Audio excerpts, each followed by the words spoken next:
In this video, we'll continue looking at errors in statistical hypothesis testing, and I'll describe something called type 2 error. Let's start by looking at a scenario. In some Olympic sports like boxing, in each match competitors are randomly assigned to wear either a red or blue uniform.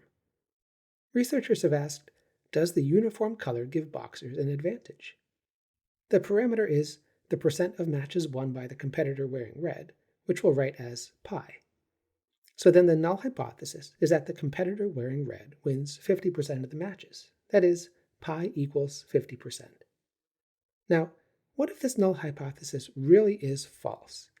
What if wearing red really gives you an advantage? So maybe the 60% of all matches are going to be won by the competitor wearing red. Let's investigate what would happen. And let's say we're looking at a set of 25 matches. We'll set up a model to reflect this scenario. So we'll set up a model where 60%, 6 out of 10, of the options are red and the other 40% are blue. Then we'll set the sample size to 25 and we can run one trial. And then repeat this many times. Here we'll do 1,000 repetitions. And now let's look at the sampling distribution of these percentages. Here is a dot plot showing the sampling distribution of the percent of matches won by the competitor wearing the red uniform. And let's remember that we're assuming that the parameter is equal to 60%. Let's think about what each dot means. For example, this dot represents one set of 25 matches in which red won 48% of the matches, assuming that red wins 60% of all matches. Now, our null hypothesis was that red would win half of all matches, that the uniform color doesn't give an advantage. Now, the null hypothesis really is false, but are there any sets of 25 matches that are not strong evidence against the null hypothesis? That is, any sets where, even though the null hypothesis is false, you might fail to reject the null hypothesis? Pause the video and think about whether any such sets exist. Well, it certainly seems like if you happen to get this set, where red only won 48% of the matches, you probably wouldn't conclude that wearing red gave you an advantage. To make this precise, we'll need to compare this with the sampling distribution we generated from the null model. So this top sampling distribution was created from a null model, where red would only win half of all matches. In the last video, we saw that statistics in these regions would lead you to reject the null hypothesis. So conversely, the other statistics would lead you to fail to reject the null hypothesis.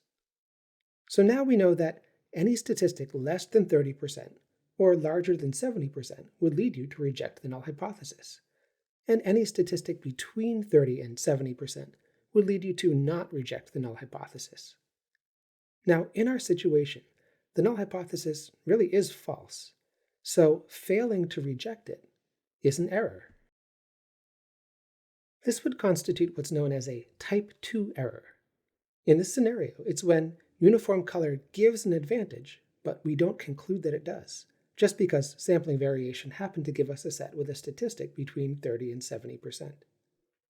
In more formal terms, a type 2 error is when the null hypothesis is false, but we fail to reject it. Now, what is the chance that you would make a type 2 error? Let's compare those sampling distributions again. In our example, the probability of making a type 2 error is the percent of statistics that are between 30% and 70%. However, in order to know the probability of computing a type 2 error, you'd need to know what the actual value of the parameter is. For example, if the parameter was 70% instead of 60%, the sampling distribution would be centered at 70% instead of 60%, and the percent of statistics between 30 and 70% would be smaller. So we can't know the actual probability of making a type 2 error without knowing the value of the parameter. However, there are two things we can do to reduce this probability. The first thing we can do is to increase alpha, our threshold for whether a statistic is strong evidence against a hypothesized parameter value. For example, we might increase this from 5% to 10%. So in the graphs, this would increase the range of statistics that would lead us to reject the null hypothesis. And this would decrease the range of statistics that would lead us to fail to reject the null hypothesis. So it would decrease the probability of making a type 2 error. And there is another thing we can do to decrease the probability of making a type 2 error. If we increase the sample size, say from 25 to 50 matches, then each sample percentage is closer to the population percentage, so there is less variation within each sampling distribution.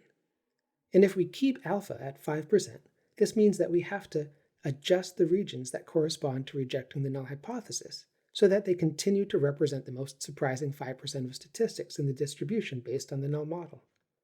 And this will decrease the statistics that are in the orange region, thereby decreasing the probability of making a type 2 error.